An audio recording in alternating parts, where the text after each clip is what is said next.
Todavía puedo sentir el vacío en el estómago de aquella tarde en Madrid.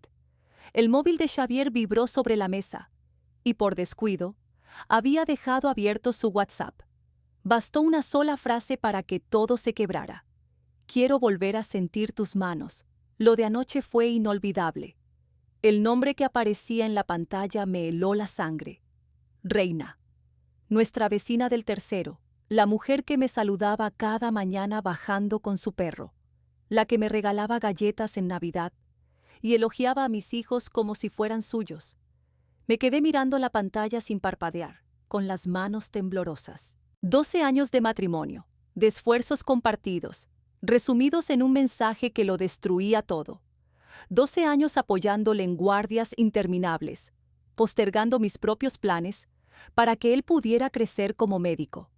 Y ahora descubría que, mientras yo lo entregaba todo, él se lo regalaba a otra. No lloré, no grité. Algo en mí se endureció de golpe, como si el amor se hubiera convertido en un bloque de hielo imposible de reconocer. Caminé por el piso como si fuera ajeno. Las fotos de nuestra boda en Segovia, los dibujos de Cortés y Anita colgados en la nevera, los recuerdos de viajes. Todo parecía pertenecer a una vida inventada, a una ilusión que había durado demasiado. No tuve que buscar demasiado. El resto de los mensajes estaban ahí, a la vista, sin que Xavier hubiera hecho el mínimo esfuerzo por borrarlos. 3 meses de infidelidad, justo el tiempo en que yo había estado cuidando a mi madre tras la operación de cadera. Mientras yo dormía en un sillón de hospital, ellos se daban cita a pocos metros de casa, y lo más cruel fue recordar cómo Reina me abrazó al volver, diciéndome lo mucho que admiraba mi entrega por la familia. Y su marido, Santino, siempre tan servicial, cargando nuestras bolsas cuando volvíamos del supermercado. ¿También vivía engañado como yo hasta ese instante? Esa noche Xavier llegó más tarde de lo habitual. Nada fuera de lo común, salvo para mí, que ya lo miraba con otros ojos. Me encontró en la cocina fingiendo normalidad. ¿Cómo fue tu día?, pregunté con una sonrisa que me dolía sostener. Agotador. No he parado, contestó mientras dejaba la corbata sobre la silla. Lo observé mentir con naturalidad, como quien lo hace todos los días. Sus manos, las mismas que habían acariciado a mis hijos, ahora tenían la sombra de Reina. Y él seguía hablando, pasando al tema de los niños como si nada. Están con mi hermana, se quedaron a dormir allí, dije tranquila. Vi un destello en su mirada, alivio, expectativa. ¿Estaría ya calculando cómo escabullirse más tarde? Durante la cena hablamos de facturas, del colegio, de las vacaciones de verano. Palabras triviales que para mí eran cuchillos, porque confirmaban lo sencillo que le resultaba sostener su doble vida. Cuando terminó de cenar, anunció que debía revisar unos expedientes en su despacho. Otra mentira. Tomó el teléfono y supe de inmediato a quién iba a escribir. Adelante, cariño, respondí. Yo recojo todo, y allí, frente al fregadero, con el agua ardiendo enrojeciendo mis manos, lo decidí. No sería la mujer que implora, que llora, que perdona. No. Esta vez la historia la escribiría yo. Durante las 2 semanas siguientes, interpreté el papel de mi vida. Preparaba desayunos que nunca antes había hecho. Le sorprendía con pequeños gestos de cariño. Incluso sugerí organizar una segunda luna de miel. Cada sonrisa era una máscara, cada caricia, una trampa cuidadosamente calculada. Y mientras él bajaba la guardia, yo afilaba en silencio mi plan. Me convertí en una observadora paciente, casi una detective dentro de mi propia casa. Analizaba sus horarios, memorizaba sus excusas.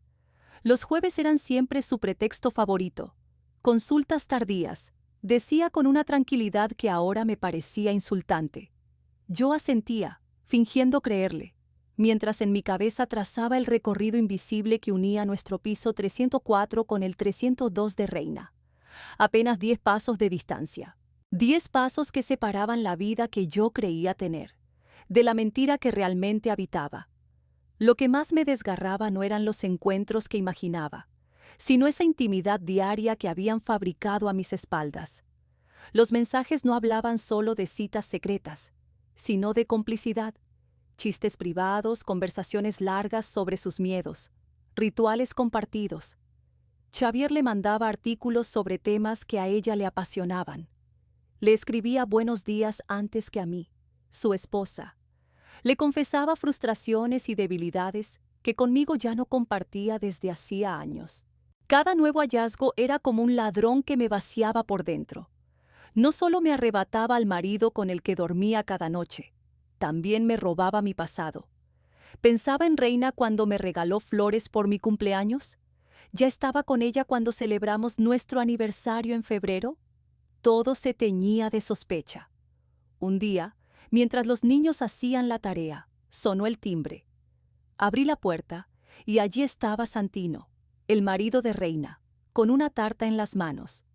Reina quería daros las gracias por cuidar las plantas mientras estuvisteis en Valencia, dijo con una sonrisa franca. Lo miré a los ojos buscando alguna grieta, alguna sospecha, pero solo encontré confianza.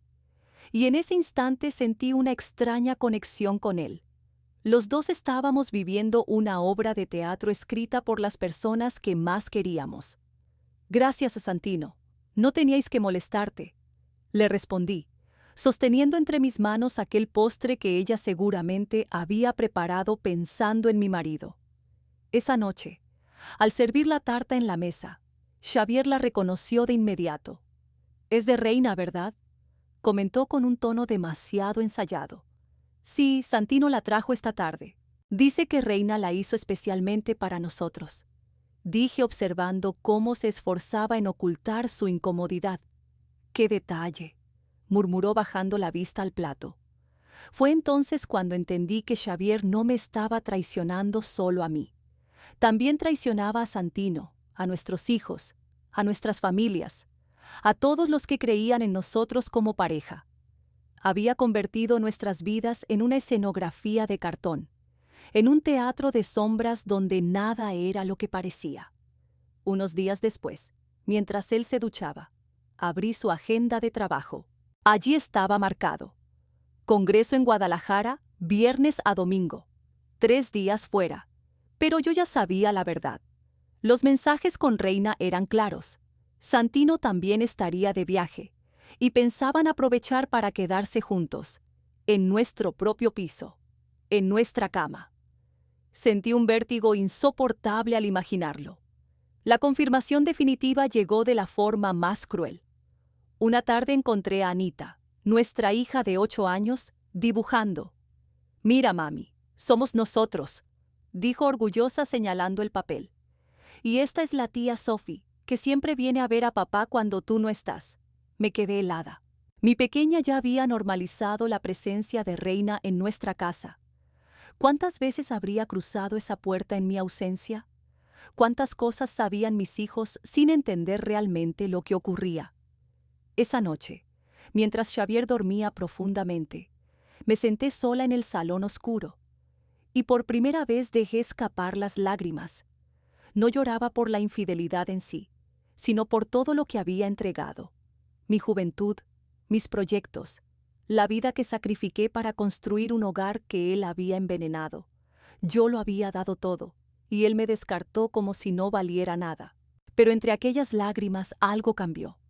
La tristeza se transformó en fuego, en determinación. No iba a permitir que esta traición dictara el rumbo de mi vida ni el de mis hijos. La función estaba a punto de terminar, y yo decidiría cómo caería el telón. El reloj marcaba las 3:42 de la madrugada cuando, por fin, mi mente se aclaró. No habría gritos, no habría súplicas, tampoco escenas melodramáticas. Lo que vendría sería distinto: estrategia, dignidad y, sobre todo, justicia. Una justicia que yo misma diseñaría con la precisión de un cirujano. La revelación de que mis propios hijos veían a Reina como parte natural de nuestra vida me dio la última pieza que necesitaba. Ya no era solo cuestión de salvar mi orgullo. Debía protegerlos de crecer, creyendo que la mentira era algo normal. El primer paso fue documentar, Guardé cada mensaje, cada foto, cada rastro digital de sus encuentros. Pero sabía que con eso no bastaba.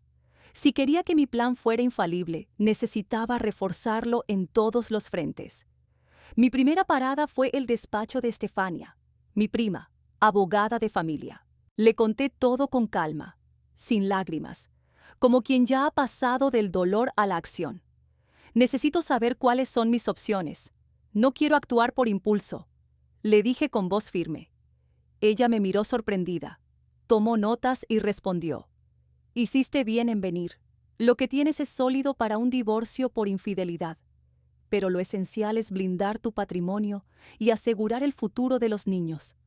Fue entonces cuando comprendí el valor de una decisión que parecía trivial años atrás. Cuando vendí el piso heredado de mi abuela, insistí en que la nueva vivienda quedara a mi nombre. Xavier lo firmó creyendo que era pura formalidad.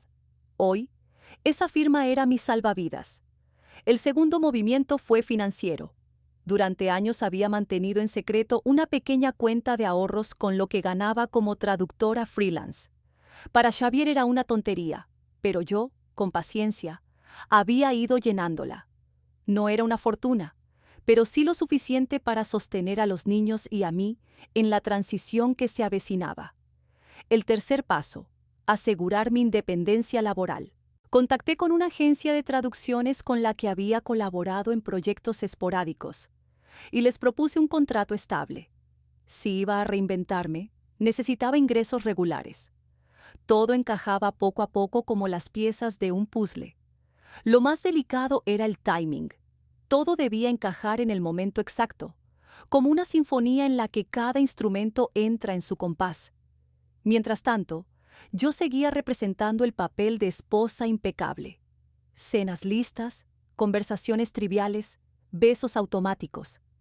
Xavier estaba tan hipnotizado por su aventura que no percibía que mis ojos ya no brillaban igual. Una semana antes de su supuesto viaje a Guadalajara, lancé la siguiente jugada. Invité a Santino a cenar en casa. La excusa fue sencilla, casi perfecta: pedirle consejos sobre inversiones, aprovechando que él trabajaba en ese sector. Xavier se mostró algo incómodo con la idea, pero no podía negarse sin despertar sospechas. Durante la cena, observé a Santino con atención. Era un hombre noble, trabajador, de esos que aún creen en la lealtad como fundamento del matrimonio. No merecía el engaño que estaba sufriendo. ¿Y Reina?, pregunté con naturalidad. ¿No pudo acompañarte? Tenía clase de yoga, respondió sonriendo. Últimamente está muy enfocada en cuidarse. Dice que le da energía para todo el día. Energía para ver a mi marido, pensé, tragándome la rabia tras una sonrisa. Cuando Xavier se levantó para atender una llamada, seguramente de ella, aproveché la ocasión para acercarme más a Santino. ¿Sabes? Siempre he admirado la forma en que mantenéis vuestro matrimonio. Mentí con suavidad. Hoy en día la confianza es un lujo. La confianza es lo más importante, contestó él con sinceridad. Como cualquier pareja tenemos altibajos, pero jamás nos hemos fallado en lo esencial. Sus palabras me atravesaron como un cuchillo. En ese momento decidí que Santino no sería un simple espectador de lo que estaba por venir. Merecía la verdad, y yo me encargaría de que la conociera. 2 días antes del supuesto congreso de Xavier, di el último paso. Contraté un servicio de limpieza profunda para nuestro piso. Nadie imaginaba que no se trataba solo de dejar la casa reluciente. Era preparar el escenario para el acto final. Cuando contraté el servicio de limpieza profunda, Xavier se sorprendió.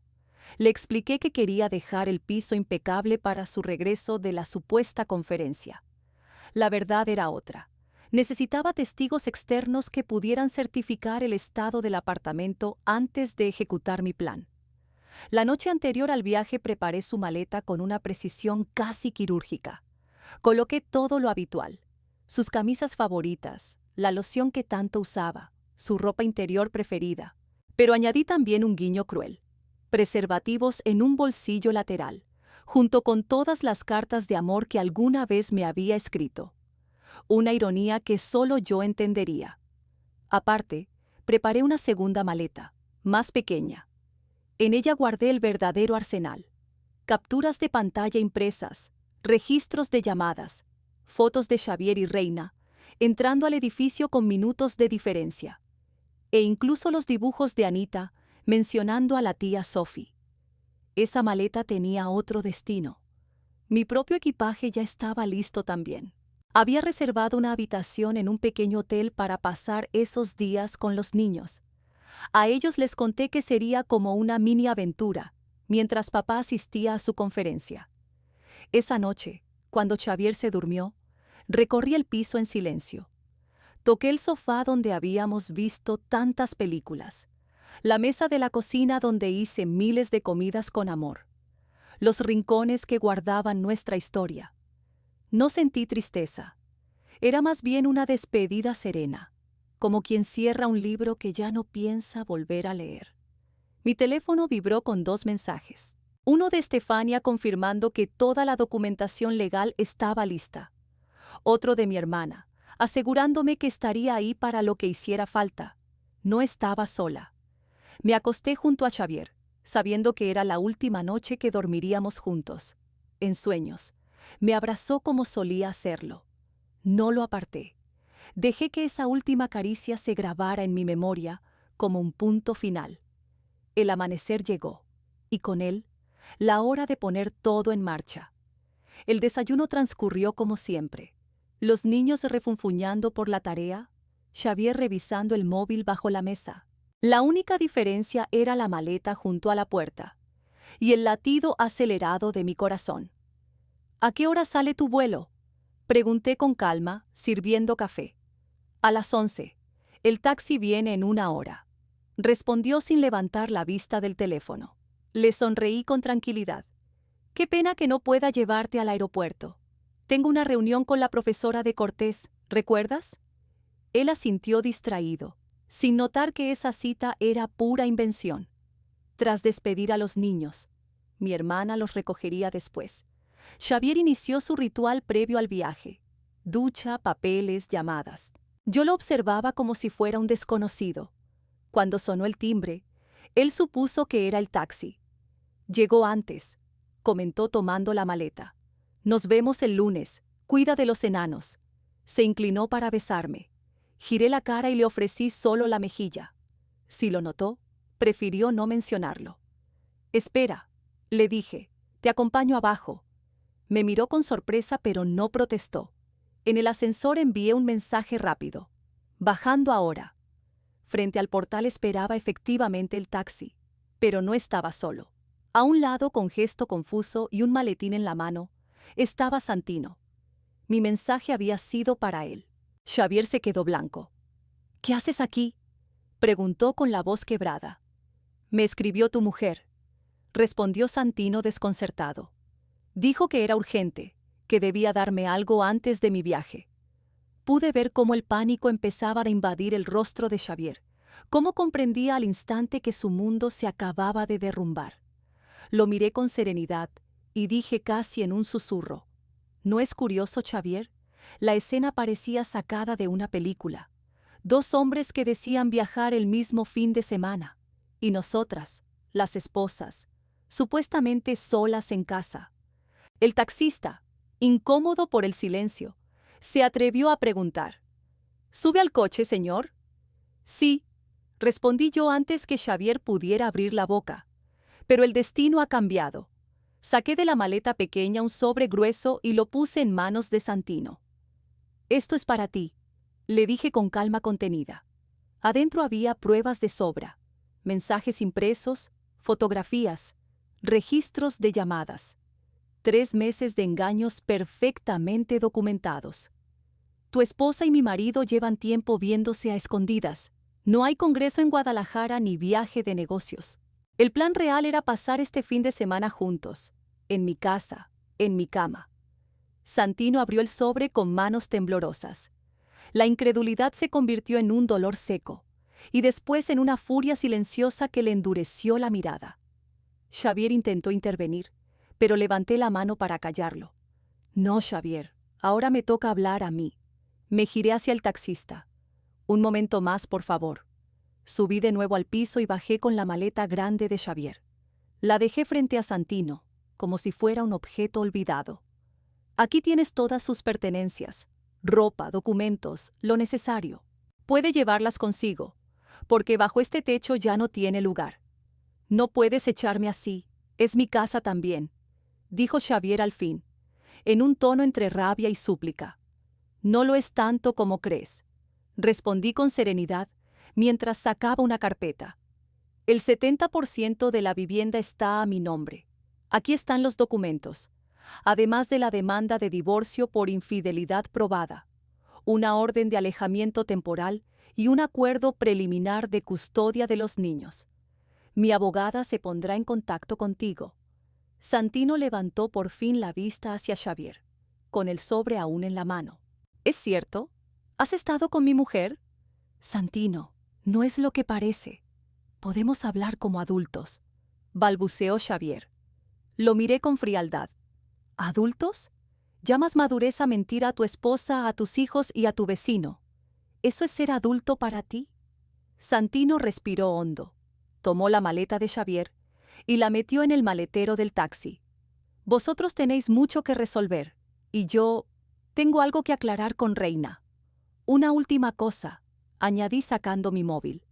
He enviado al director del hospital las pruebas que muestran cómo falseaste guardias para justificar tus ausencias. No quiero arruinar tu carrera, pero tu prestigio se sostiene en la confianza, igual que el matrimonio. El rostro de Xavier se descompuso. El golpe a su reputación era lo único que parecía afectarle de verdad. No, no puedes hacerme esto. Ya está hecho, respondí con firmeza. No es venganza, Xavier, es la consecuencia de tus actos. Has traicionado a tu familia, a tus colegas, a tus pacientes. Miré a Santino, que parecía llevar 10 años más a cuestas en un solo minuto. Lo siento mucho, mereces algo mejor. Gracias por ser honesta, dijo él con voz rota. Al menos alguien tuvo la decencia. El taxista, que había presenciado todo con incomodidad, rompió el silencio. Entonces, ¿a dónde lo llevo? Xavier, derrotado, subió sin responder.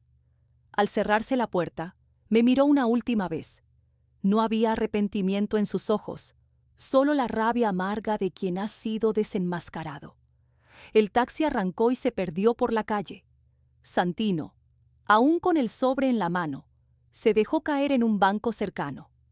Me miró, con la voz temblorosa. ¿Desde cuándo lo sabes? 2 semanas, contesté tomando asiento junto a Santino. Necesitaba confirmar cada detalle antes de dar el paso. Él asintió, cabizbajo. Yo también había notado cosas, sus ausencias, sus excusas poco creíbles, pero siempre me repetía que eran imaginaciones mías. En ese preciso instante, Reina salió del portal, arreglada para su clase de yoga. Al vernos juntos, se quedó helada. ¿Santino? ¿No estabas ya rumbo al aeropuerto? Su gesto cambió de inmediato cuando vio el sobre en manos de su marido. Confusión, miedo y, al final, la certeza de que todo había salido a la luz. Intentó negar, luego restar importancia, y finalmente culpó a Xavier. Pero Santino no levantó la voz. Con una calma implacable, le entregó los papeles y sentenció. Tienes 2 días para sacar tus cosas. El lunes iremos al abogado, y espero que lo afrontes con dignidad. Ella rompió a llorar en plena calle, mientras algunos vecinos curiosos se asomaban a las ventanas. Yo la observé en silencio. No sentí triunfo ni venganza, solo una serenidad extraña.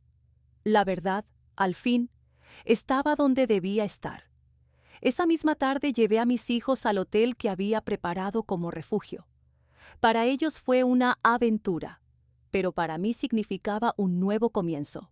Xavier me bombardeaba con mensajes, súplicas, disculpas, amenazas disfrazadas de amor. No respondía a ninguno. Entre ellos apareció uno distinto. Era de Santino. Gracias por tu valor. Duele, pero era necesario. 3 días después, cuando volvimos al piso, Xavier ya no estaba. Solo quedaron las fotos familiares que decidí conservar por los niños. El apartamento se sentía distinto, más ligero, como si el aire se hubiera renovado. Me enteré después de que él y Reina intentaron seguir juntos unos días, refugiados en un hotel barato, India, pero la ilusión se desmoronó rápido. Lo que parecía pasión no sobrevivió al peso de la culpa y la realidad. En el hospital, Xavier no perdió el empleo, pero fue degradado, apartado de su puesto de jefe de residentes y puesto bajo estricta supervisión. Un golpe demoledor para su ego. La vida simplemente lo estaba poniendo en su lugar. Y yo, por primera vez en mucho tiempo, pude dormir tranquila. Han pasado 6 meses desde aquel día en que decidí cambiar las reglas del juego. El tiempo, aunque lento, ha ido cerrando heridas. Los niños se adaptaron mejor de lo que esperaba. Cortés, con 11 años, fue práctico. Quería saber si seguiría viendo a su padre, si nos mudaríamos, si cambiaría de colegio. Anita, más sensible, lloró varias noches, pero la terapia infantil le ayudó a comprender que el amor de sus padres hacia ella no había cambiado, aunque nuestra relación sí. El divorcio, sorprendentemente, fue civilizado. Xavier, ya sin la soberbia de antes, aceptó casi todas las condiciones que presenté. Me quedé con la custodia principal, con el apartamento y con un régimen de visitas estructurado para los niños. Hoy mantenemos una relación cordial en la superficie, solo por ellos, aunque sé que nunca volveré a confiar en él. Las familias, como era de esperar, también reaccionaron. Mi suegra trató de justificarlo, insinuando que quizá lo había descuidado. Pero mi madre, firme como siempre, la frenó con una sola frase. Si tu hijo se sentía solo mientras mi hija cuidaba de mí en el hospital, podía decirlo. Lo que no podía era meterse en la cama de la vecina. En lo profesional, mi vida dio un giro inesperado. Lo que empezó como pequeños encargos de traducción se transformó en un contrato estable con una editorial. Hoy coordino proyectos literarios, algo que siempre había soñado, pero que dejé aparcado para apoyar la carrera de Xavier. Y aunque esta historia estuvo marcada por la traición, descubrí que del dolor también nacen oportunidades. Hoy vivo con menos miedo, más verdad, y con la certeza de que nunca es tarde para recuperar la propia voz. Con el paso del tiempo, también Santino y yo encontramos un espacio común. No fue complicidad, sino respeto mutuo nacido del dolor compartido. Nos vemos de vez en cuando para tomar un café y hablar de cómo seguimos adelante. Su proceso fue más difícil. Reina peleó hasta el último céntimo en el divorcio, pero finalmente llegaron a un acuerdo.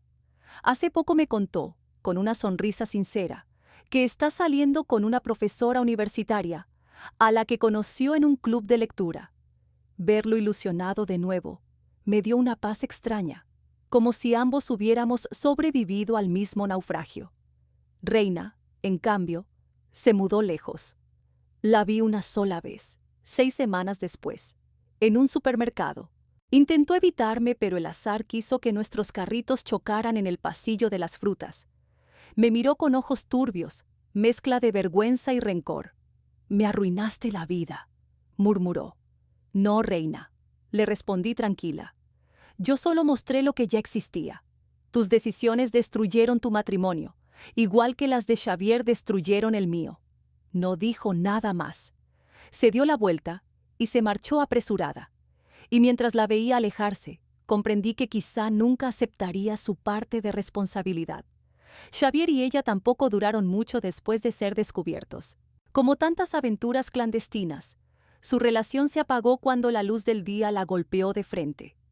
Cortés, en una de sus visitas, me comentó con inocencia que ahora su padre salía con una enfermera del hospital. Solo pensé, ojalá haya aprendido algo de todo esto, por el bien de esa mujer. Yo, por mi parte, no estoy lista para otra relación, y tampoco lo necesito. Estoy redescubriendo partes de mí que había olvidado. Mi amor por la literatura, el placer de traducir, la tranquilidad de leer en silencio, y sobre todo, la alegría de estar con mis hijos sin el peso de la sospecha y la mentira constante. He redecorado el piso, Cambiamos muebles, colores y detalles pequeños. Cortés eligió las nuevas cortinas, Anita las almohadas. Esos gestos simples, compartidos con ellos, se han convertido en símbolos de un nuevo comienzo. A veces, por las noches, me pregunto si habría sido más fácil hacerme la ciega, seguir en la comodidad de un matrimonio vacío, con la seguridad económica y social que representaba. Pero entonces recuerdo la opresión de vivir una mentira, y sé que hice lo correcto. El otro día, ayudando a Anita con los deberes, me lanzó una pregunta inesperada. «Mamá, ¿tú eres feliz?» Me quedé sorprendida. «¿Por qué lo preguntas, cariño?» Ella me miró muy seria y contestó. «Porque antes sonreías más, pero tus ojos estaban tristes. Ahora sonríes menos, pero tus ojos brillan de verdad». Su sinceridad me dejó sin palabras. Los niños perciben mucho más de lo que imaginamos. La abracé fuerte y respondí. «Sí, soy feliz. De una manera distinta, más sencilla, pero auténtica. La felicidad real no siempre llega como la soñamos. A veces aparece después de atravesar el dolor, de tomar decisiones duras, de apostar por uno mismo y por la verdad».